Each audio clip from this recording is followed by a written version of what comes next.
우리에게 주신 하나님의 말씀은 요한복음 19장 14절부터 22절까지의 말씀입니다. 제가 가진 성경 신약성경 181페이지에 있습니다. 요한복음 19장 14절부터 22절까지의 말씀입니다. 우리 나에게 주신 하나님의 말씀으로 믿고 한 절씩 교독하신 후에 마지막 22절은 한 목소리로 봉독하겠습니다. 제가 먼저 14절입니다. 이날은 6월절의 준비일이요 때는 제6시라. 빌라도가 유대인들에게 이르되 보라 너희 왕이로다.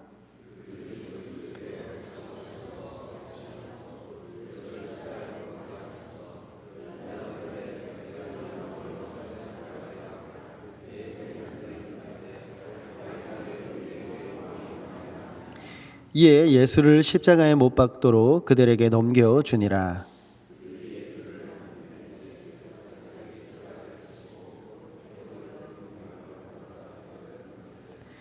그들이 거기서 예수를 십자가에 못 박을새 다른 두 사람도 그와 함께 좌우편에 못 박으니 예수는 가운데에 있더라.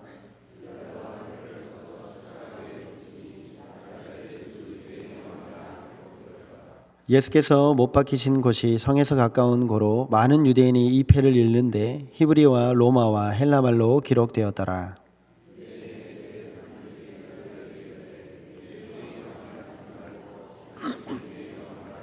함께 읽습니다. 빌라도가 대답하되 내가 쓸 것을 썼다 하니라. 아멘. 우리 계속해서 요한복음 말씀을 함께 새벽마다 묵상하며 나아가고 있습니다. 이제 예수 그리스도께서 마지막 십자가 처형을 앞둔 상황입니다. 그리고 이제 십자가를 지시게 되는 상황입니다. 교회를 한두 해 다닌 게 아니고 오랜 시간 동안 교회를 다녔다면 곧 올 이제 부활주일 사순절 되면 항상 다루게 되는 본문의 말씀인데 얼마 앞두지 않은 이 시기에 다시 또 이 말씀을 주시는 이유가 있는 줄 다시 또 생각해 봅니다. 이제 빌라도가 모든 판결을 끝냈습니다. 그리고 14절과 14절을 보면 이날은 6월절의 준비일이요 때는 제6시라. 빌라도가 유대인들에게 이르되 보라 너희 왕이다 라고 설명합니다. 지금까지 빌라도는 보통 유대인의 왕이다, 유대인의 왕이 맞냐, 너의 아이덴티티가 유대인들의 왕으로 온 사람이 맞냐라는 표현으로 지금까지는 하다가 이제 그들 앞에서 마지막 판결을 하기 위해서 설명할 때는 너희의 왕이다 라는 식으로 이제 표현을 바꿉니다. 실제적으로 이 표현은 그야말로 이제 약간 비난과 모욕적인 것들이 다 포함된 상황이에요. 이제 십자가에 처형될 그 왕은 너희들이 그렇게 기다렸던 메시아가 맞는 너희들의 왕 바로 나사렛 예수다 라는 고백과도 똑같은 겁니다. 어떻게 보면 참 비난하는 것이고 모욕을 주는 말씀과 똑같은 건데 참 재미있는 것은 무엇이냐면 그들을 조롱하는 그 말 가운데도 세상 가운데도 예수 그리스도를 오직 이스라엘의 왕, 아니 이 땅 가운데 우리 가운데 보내주신 메시아라는 고백이 함께 들어간다는 건 재밌지만 15절에 보면 놀라운 일이 발생합니다. 그들이 소리 지르되 없이 하소서 없이 하소서 그를 십자가에 못 박게 하소서라고 얘기합니다. 그러니까 빌라도가 이제 그들에게 내가 너희 왕을 십자가에 못 박으랴 라고 마지막으로 질문했을 때에 이제 이 대제사장들이 대답하되 가이사 외에는 우리에게 왕이 없나이다 라고 말을 하고 그 마지막 선언이 이 십자가형의 마지막 판결문이 되고 이제는 예수를 십자가에 못 박게 보내준 겁니다. 이 구약 성경 모든 곳에서는 끊임없이 그리고 우리가 받는 이 성경 말씀에서는 지금까지도 끊임없이 말하는 것이 무엇이냐면 오직 하나님만이 우리의 왕이 되신다라는 거예요. 특별히 이 유대인들에게는 하나님만이 이스라엘의 왕이 되신다라는 고백이 그들 가운데 가장 중요한 아이덴티티였습니다. 비록 눈앞에 보이는 다윗 왕이 세워졌을 때에도 솔로몬 왕이 있었고 수많은 이스라엘의 왕이 있었을 때에도 눈앞에 왕이 있을 때도 이 사실만은 변한 적이 없습니다. 그 왕마저도 모두에게 가르쳤던 게 뭐냐면 나를 세우신 분은 오직 우리의 하나님 한 분 그 왕밖에 없다. 우리를 인도하시는 왕은 오직 한 분 되신다라는 그 하나님을 믿는 신앙의 제일 중요한 신앙을 가진 이들이었는데 특별히 오늘 이 고백을 누가 했냐면 대제사장들이 대답을 한 겁니다. 이 신앙과 이 믿음을 전달해 줘야 되는 그 어떤 다른 복음도 들어오지 않고 반드시 유대인들에게 계속해서 이어질 그 다음 세대에게 오직 우리 하나님만이 우리의 왕이시다. 그것을 전달해야 되는 그 대제사장들의 입에서 유대인의 왕은 오직 가이사뿐이다 라고 외친 거예요. 굉장히 당황스럽고 놀라운 거죠. 이제 대제사장들이 그리고 유대인들은 자신들의 입으로 가이사를 섬길지언정, 가이사를 우리의 왕으로 삼을지언정 하나님과 그분이 보내신 예수라는 그 메시아를 섬기지 않겠다라는 고백과 똑같은 것입니다. 세상에 빛으로 오셨지만 그들은 그 빛을 믿지도 않았고 그 빛이 비춰질 때 오히려 어둠으로 들어가 버리는 모습을 보인 것과 똑같습니다. 십자가에 못 박을까? 정말 너희들의 왕인 이 예수를 십자가에 못 박을까? 라고 물었을 때 그에 대한 대제사장들과 유대 종교 지도자들이 대답은 가이사 외에는 우리의 왕이 없다라는 고백이었다라는 거예요. 여러분, 이게 이 말씀을 보면서 꼭 이 말이, 이 일이 이 못된 잘못된 대제사장들만의 생각과 그들의 태도라고 보신다면 여러분, 그것이 우리들 가운데 있는지 없는지를 바라봐야 되는 메시지로 받을 수 있느냐 없느냐라는 말씀으로 지금 시대에 이 말씀을 우리에게 주었다라는 것을 기억할 수 있어야 된다라는 거예요. 지금 예수 그리스도를 십자가에 못 박은 결정적인 마지막 대답이 우리에겐 하나님이 필요 없고 가이사가 필요하다라는 고백이었다면 지금 우리의 시대로 만약에 이걸 돌린다면 눈앞에 보이는 가이사와 같은 상황, 가이사와 같은 왕이 없을 뿐이지 여러분들 인생 가운데에 또다시 이 질문이 주어진다면 우리의 고백은 과연 다를 수 있냐라는 겁니다. 이 시대로 말한다면 가이사가 너희들의 왕이냐 하나님의 왕이냐라고 묻는 특별적인 특정적인 것은 없겠지만 예수님 말고도 다른 왕이 있느냐? 예수님만 섬길 수 있겠느냐? 예수님만 너의 주인 되시느냐고 질문한다면 다른 왕도 나의 왕이 될 수 있다라고 고백하는 이 시대, 예수님만큼 중요한 것이 너무나도 많은 이 시대, 예수님 말고도 중요한 게 더 많아진 이 시대에 이 대제사장들과 과연 내가 다른 사람이다라고 말할 수 있겠냐라는 질문과 똑같은 말씀이다라는 거예요. 그렇게 생각해 본다면 우리와 다를 것이 하나도 없다라는 겁니다. 아니, 우리는 이 시대에 눈에 보이는 가이사는 없을지언정 더 심각하고 더 많은 분야와 종류별로 대제사장들과 유대 종교자들이 우리보다 덜 하면 했지, 우리가 더 하면 했지, 그들의 고백보다 더 많은 고백으로 지금도 내 인생에는 가이사가 왕입니다 라는 고백이 더 많을 수 있다는 거예요. 왜냐하면 대제사장들과 유대 종교 지도자들은 우리보다 더 제사를 잘 지냈습니다. 다른 말로 하면 주일 우리보다 더 안식했습니다. 우리보다 예배도 더 잘 드렸고 더 철저히 율법도 지켜냈고 종교의 모습과 모든 것들, 신앙과 고백 우리보다 더 철저하게 했던 사람들입니다.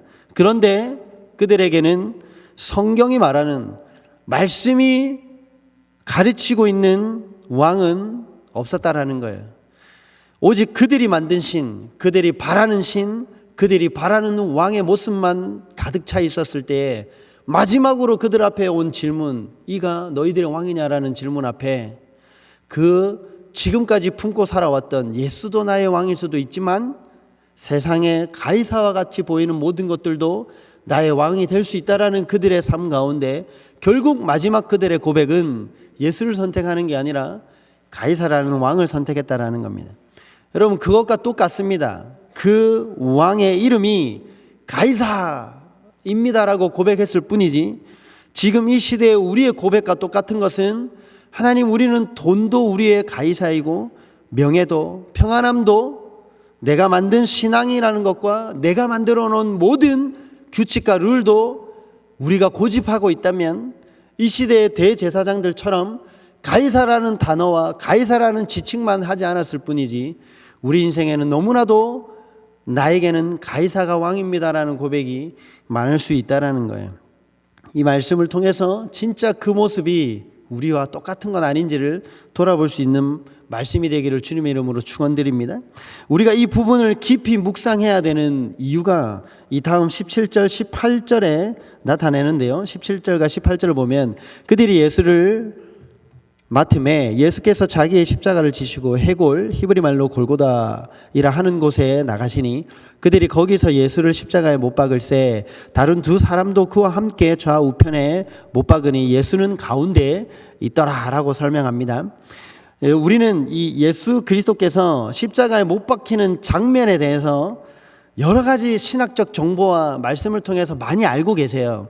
그래서 이 말씀을 들으면 그래, 예를 들면 그 못 그거 손바닥에 박았는지 이 손목 중간에 박았는지 이 말 하자마자 머리가 돌잖아요. 저 손목이다, 손목.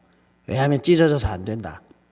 많이 들었기 때문이겠죠. 그리고 십자가가 어떻게 만들어져 가지고 그 오랜 시간 동안 그 몸을 버틸 수 있었는지, 십자가의 엉덩이 부분에 약간의 의자처럼 만들어져 있다, 수많은 정보들을 많이 알기 때문에 이 십자가에 박히시는 사건과 장면을 바라보면, 그리고 우리가 이 사순절 기간마다 보는 이 패션 오브 크라이스트 그 영상을 보면은 얼마나 생생하게 잘 재현했는지, 그 고통스러움과 그 처절함과 그 굉장히 아플 것 같은 그 모든 장면들을 기억하시기 때문에 우리는 십자가 사건, 십자가에 달리시는 이 장면을 기억하면 대부분 얼마나 아프셨을까, 얼마나 그 일이 고통스러웠을까, 그걸 어떻게 견디셨을까, 그런 생각들로 많이 이 사건을 바라보지만 실제로 성경에서는 이 극적인 이 다이내믹한 이 사건을, 이 장면을 사복음서 모두 굉장히 심플하게만 설명합니다. 뭐라고만 얘기하냐면 십자가에 못 박았더라 라는 말로만 사복음서 모두 동일하게 설명한다라는 거예요. 다시 말하면은 우리까지 이 성경이 전해지기까지 그 뒤에 수많은 그리스도인들에게 이 말씀을 통해 이 성경을 보면서 이 십자가 사건을 바라보면서 무엇을 느끼고자 했을까라고 생각한다면 생생한 아픔과 생생한 고통스러움이 아니라 그냥 주님의 불쌍함에 집중하게 만든 이 장면의 사건의 기록이 아니라 성경이 말하고 싶은 이야기는 주님이 어떻게 십자가에 달리셨고 어떻게 얼마나 힘들었을까가 아니라 누구 때문에, 누구를 위하여 왜 죽으셨는가 라는 의미를 기억하게 하시기 위해서 이 말씀을 기록했다라는 겁니다. 그렇기 때문에 십자가에서 벌어진 많은 일을 생략하면서까지, 줄이면서까지 사복음서가 공통적으로 다루는 것 중에 하나가, 그 과정이 어땠다 이런 것들은 기록하지 않지만 사복음서 모두 동일하게 기록한 거 하나가 뭐냐면 예수님과 십자가에 달린 이 강도 사건이라는 겁니다. 강도들에 관한 이야기를 이 사복음서 모두에는 한다라는 거예요. 마태와 마가복음에서는 이들을 단순한 강도라고만 얘기했지만 여러분들이 잘 아시다시피 단순한 강도는 아닙니다. 십자가 처형은 아주 잔인하고 굉장히 큰 중범죄가 아니면 당하지 않기 때문이에요. 그래서 이 두 강도의 입장에서 이 사건의, 이 십자가 사건을 좀 보게 된다면 이 우리가 알던 그 어마어마한 고통 가운데 이 두 강도도 똑같이 그 십자가 처형을 당하고 세워졌습니다. 그리고 나서 그 가운데에 예수님의 십자가도 세워진 상황인 거죠. 그런데 이 예수의 십자가 이 사건 앞에서 수많은 유대인들이 거기에 몰려들었다라고 기록하는데 되게 이 강도 두 명이 바라볼 때는 되게 놀라운 상황이 발생한 겁니다. 뭐냐면은 그 앞에 모인 수많은 유대인들인지는 모르겠지만 두 강도가 바라볼 때 이 수많은 군중들의 반응이 재미있었던 거예요. 재미있다라고 표현하면 안 되겠지만 그 반응이 극명하게 나뉘는 걸 나타내고 있다는 겁니다. 한 부류는 너무 안타까워하고 너무 안 됐다라고 마음 아파하는 부류라면, 그래서 눈물 흘리면서 막 바라보지 못하는 한 군중들이었다면, 한쪽에서는 오늘 말씀에서도 똑같이 그 예수 그리스도를 향하여 비웃고 모욕하고 증오하는 사람들의 반응을 보게 되었다라는 겁니다. 여러분, 대체로 십자가 처형이라는 것은 굉장히 삼엄하고 너무 자극적이고 너무 이게 무섭고 잔인했기 때문에 웬만하면 거기에서 할 말을 잃어버리고 구경꾼이 돼버리던가 아니면 아무도 그 말할 수 없는 이 두려움 가운데 무기력해지고 그냥 멍하니 바라볼 수밖에 없는 그 정도로 처절한 십자가인데 이 말도 안 되는 상황이 보여지는 거예요. 예수의 십자가 앞에서는 그러한 일반적인 상황이 일어나지 않고 큰 소리로 예수를 놀리기 시작하는 겁니다. 내려와 봐라 이러고, 네가 예수가 맞냐, 구원자가 맞냐, 근데 너는 왜 그러냐, 네가 진짜 하나님의 아들이면 한번 내려와 봐라, 지금 내려올 수 있으면 우리가 너를 믿겠다. 세상 사람을 구원한다던 자가 어찌 지 자신도 구원하지 못하냐 라고 말하면서 제가 이거 살살 얘기한 거지 얼마나 이 큰 소리로 비웃고 정죄했겠습니까? 근데 이 상황도 이 두 강도가 볼 때는 어이없는데, 더 어이없는 거는 그 모욕을 받고 있는 예수님의 첫 번째 말입니다. 예수님이 첫 번째로 그 반응에서 누가복음 23장 34절에는 처음으로 뗀 한마디가 뭐냐면, 아버지 저들을 사하여 주옵소서, 자기들이 하는 것을 알지 못합니다 라는 고백이었다는 거예요. 여러분, 이런 상황에서 자기를 십자가에 못 박은 자를 용서한다라는 것, 여러분 이것도 이 두 강도에게는 굉장히 놀라운 겁니다. 충격적인 거죠. 그런데 솔직히 그 모든 말을, 이 충격이 일어나게 한 모든 사건의 출발점은 뭐였냐면, 이 충격적 가장 떠오르는 말, 그건 바로 이 밑에서 예수 그리스도를 향하여 하는 말 중에 네가 하나님의 아들이면 네 자신을 구원해보고, 네가 하나님의 아들이면 내려와 봐라, 우리를 구원해봐라 라는 그 단어요. 한마디로 우리 옆에 똑같이 달리신 이 예수가 하나님의 아들이라는 그 한마디, 여러분 이 두 강도가 볼 때는 굉장히 놀라운 사실이었습니다. 그런데 이 말에 두 강도도 다른 반응을 보입니다. 한 강도는 당신이 하나님의 아들입니까? 그렇다면 나를 용서하시고 나를 구원해달라는 반응이었고, 또 한 강도는 당신이 진짜 하나님의 아들이냐? 그렇다면 왜 이런 일이 일어나도록 그대로 보고 있냐라는 거예요. 네 자신을 구원해보라 라는 똑같은 이 두 반응으로 나뉜다라는 겁니다. 여러분, 이 두 반응을 나누게 한 것도, 강도들이 어떤 생각에 잠긴 것도 하나의 말 때문이었습니다. 그건 뭐냐면, 당신이 하나님의 아들, 당신이 예수 그리스도 하나님의 아들이라는 그 하나의 말 때문이었다라는 것을 바라본다면, 여러분 이 시대도 마찬가지고 지금 이 상황에도 마찬가지인 하나의 사건으로 모든 것이 나뉩니다. 뭐냐면 예수 그리스도가 하나님의 아들이라는 사실이 바로 이 첨예하게 갈리는 두 사건을 만든다라는 거예요. 그것은 이 십자가 사건의 현장뿐만이 아니라 지금 이 시대에도 예수 그리스도가 하나님의 아들이라는, 우리의 구원자 되신다라는 그 하나의 진리가 지금도 그 진리를 받고 예수를 믿는 사람과, 네가 그 진짜 그렇다면 그 네 자신을 구원해보라면서 오히려 그를 믿지 않는 반응으로 완전히 나뉜다라는 거예요. 그런데 이 두 강도뿐만 아니라 그들의 모든 반응이 두 개로 나뉘어진 그것은 이 강도의 성격이라든가 살아온 배경, 여러분 그게 아니었다라는 겁니다. 이 두 명이 이렇게 극명하게 나뉘었던 그 차이는 하나밖에 없어요. 이분이 하나님의 아들이라는 증언 앞에서 이 한 강도는 이 고난 자체만을 바라보았다면, 이 한 강도는 이 고난과 이 고통과 이 죽음에 처하는 이 아픔 가운데 예수님을 바라보았다라는 나뉘어지는 이 하나의 차이밖에 없었다라는 겁니다. 똑같이 십자가 고통을 당하고 있는 상황 가운데 한 사람은 이 고난에 집중하면서 이 고난을 받게 하는 당신이 진짜 예수가 맞냐라고 바라보았고, 한 사람은 이 고난 가운데 이 고난에 집중하지 않고 이 고난마저도 뛰어넘고 구원을 베푸실 예수를 바라보았다라는 이 차이밖에 없다라는 말을 하고 있는 거예요.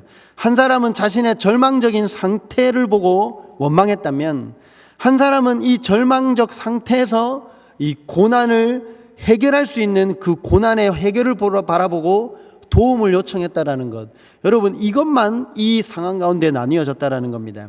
그래서 이 누가복음에 나와 있는 십자가에 달린 한 사람의 고백을 보면은 23장 39절, 내가 그리스도가 아니냐, 너와 우리를 구원해라 라고 한 이 한 강도의 말, 여러분 이것은 네가 그리스도가 맞다라는 믿음의 고백이 아니었다라는 거예요. 네가 그리스도가 아니냐, 우리를 구원해봐라, 이것은 예수님과 나와의 관계가 만들어진 신앙의 고백이 아니라, 네가 진짜 예수님이면, 하나님의 아들이면 왜 이걸 보고 있느냐? 이 고난을 없애봐라. 한마디로 당신이 그렇게 고난당하는 것을 보고만 있으니까 당신은 하나님의 아들이 아니다라는 고백이었지, 그게 예수님은 진짜 메시아다라는 고백이 아니었다라는 거예요. 여러분, 이거 굉장히 많이 본 상황 아닙니까? 내 상황을 바라보면서 당신이 이걸 해결하지 않는 것 보니까 당신은 예수님이 아니다, 하나님이 아니다 라는 표현, 이 강도의 표현이 아니라 우리들이 평상시에 너무나도 많이 하고 있는 표현, 하나 다를 것 없다라는 거예요. 하나님이 존재하는데 왜 나에게 이런 일이 생기는가? 하나님이 살아계시는데 왜 이런 어려움을 당하는가? 이 말은 믿는 사람도 할 수 있고 안 믿는 사람도 한다라는 거예요. 이건 믿음의 절규가 아니라 절망 때문에 하나님을 믿을 수 없다라는 고백밖에 안 된다라는 것. 고난과 절망 때문에 하나님을 믿을 수 있는 사람이 있다면 고난과 절망이 오히려 하나님을 믿지 못하게 만드는 사람도 있다라는 말과 똑같다라는 겁니다. 또 다른 강도의 고백을 보면 우리는 우리가 행한 일에 상당한 보응을 받는 것이니 이에 당연하거니와 이 사람이 행한 것은 옳지 않은 것이 없었다라는 이 한 강도의 말, 이 강도는 예수님에게 십자가 처형을 받을 만한 죄가 없다라는 것을 알았다는 것뿐만 아니라 그걸 알고 난 뒤에 무엇했냐면 그와 관계를 맺으려고, 그러한 예수님과 나도 같은 관계한 사람이 되고 싶다라는 방향으로만 고백한 사람이다라는 거예요. 그는 현재 당하고 있는 고통이, 이 십자가의 어려움과 죽음의 고통이 죄거다는 것, 이게 없어지는 것을 바라기보다는 그게 그대로 있을지언정 내가 나를 구원해 줄 수 있는 죄 없으신 이 예수님과 인격적으로 관계를 맺는 것이 더 중요하다라고 생각한 고백이었다라는 겁니다. 예수 그리스도의 십자가 사건은 예수님이 십자가에 달리시는 그 순간부터 이와 같이 완벽하게 두 가지로만 나뉘어지는 사건이 되었습니다.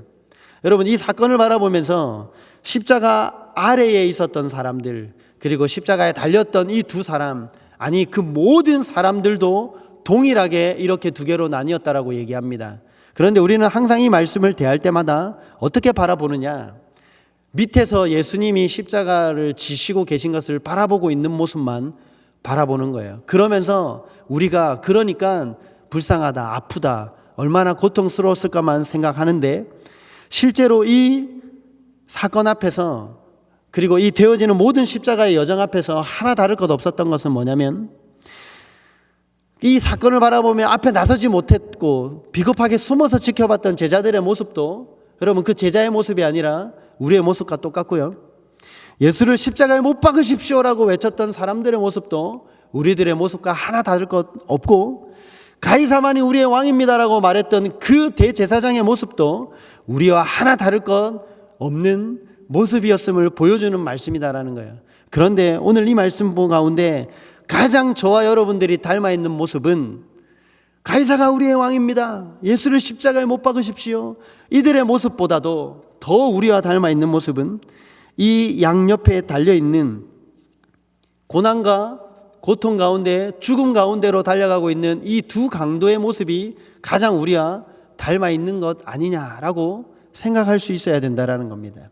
십자가라는 형태만 없지 똑같은 우리는 죄로 인해 죽음을 향해 달려갑니다. 그 상황 가운데 예수 그리스도께서 오셨고 우리 죽어가는 우리들 가운데 십자가가 세워졌고, 우리의 모든 죄 없으신 분이 우리의 모든 죄를 위하여 십자가에 죽으심으로 우리 구원의 길을 그리고 그 길로 우리를 초청하셨다라는 것. 여러분, 그런데 오늘 여전히 그 사건이 우리 가운데 벌어지고 있지만 오늘도 이 말씀이 우리에게 주는 도전은, 지금 이 절망적인 상황 가운데 찾아오신 예수님이 지금도 우리 옆에서 십자가를 지고 계신데 우리는 이 한 강도처럼 이 상황 가운데 여전히 하나님을 바라보며 이 예수님을 바라보며 원망으로 당신과 나를 이 자리에서 내려라, 이 고통이 끊어지게 하라, 그게 아니면 하나님이 아니다 라고 부르짖는 자의 모습인지, 아니면 지금 우리 상황 가운데 여전히 십자가를 지시고 그 가운데 계신 예수 그리스도의 모습을 바라보며 이 절망과 이 고난과 십자가의 고통 때문에 나는 예수님을 믿습니다 라고 고백할 수 있는 상황 가운데 올 수 있는지, 여러분, 이 두 가지의 질문을 다시 우리에게 주면서 오는 이 말씀이 되어야 된다라는 거예요. 저는 오늘도 이 말씀이 여러분들 앞에 다가오면서 당당하게 이 한 강도처럼 나는 그 예수를 믿기를 원합니다. 그 예수님 때문에 다시 구원받기를 바랍니다 라고 고백할 수 있는 여러분들이 되기를 바랍니다. 여러분들의 상황이 십자가의 고통만큼 절망적이고 고통스러운 그 상황 가운데 우리는 이 땅을 살아가면서 그 상황을 피할 수는 없습니다. 그러나 그 상황이 오히려 예수님을 만나게 되고 예수님의 그 거룩한 구원의 길로 가게 하는 놀라운 초청으로 바꿀 수는 있다라는 사실, 여러분, 그 사건이 바로 십자가의 사건이기를 바랍니다. 그래서 오늘도 여러분들이 살아가는 이 시대 가운데 다시 한번 세상 가운데서든 여러분들의 일상 가운데서든 이 십자가 사건이 다시 이 절망과 고통이 죽음으로 가는 것이 아니라 다시 예수 그리스도를 향하여 가는 고백과 그 사건으로 다시 일어나게 되기를 주님의 이름으로 축원드립니다. 이 시간 한번 함께 기도했으면 좋겠습니다. 함께 기도하실 때에, 말씀을 놓고 기도하실 때에 하나님, 이 십자가 사건을 다시 바라봅니다. 하나님, 이 십자가 사건을 다시 바라보며 하나님, 내가 이 절망 같은 상황, 이 십자가의 고통 같은 상황이 나를 예수 그리스도를 시험하거나 다시 하나님을 포기하게 만드는 사건이 아니라 오히려 그 절망과 같은 상황과 환경이 다시 예수를 바라보게 하는, 다시 예수님을 믿게 하는 구원의 길로 우리가 다시 확신하여 나아갈 수 있는 거룩한 상황으로 만들어 주옵소서. 모든 것이 불평과 원망이 되는 것이 아닌 하나님을 바라볼 수 있는 상황으로 바꾸어 달라고 오늘 말씀을 기억하며 한번 소리내어 기도하며 나아가도록 하겠습니다. 함께 기도하시겠습니다. 사랑의 하나님, 은혜를 감사합니다.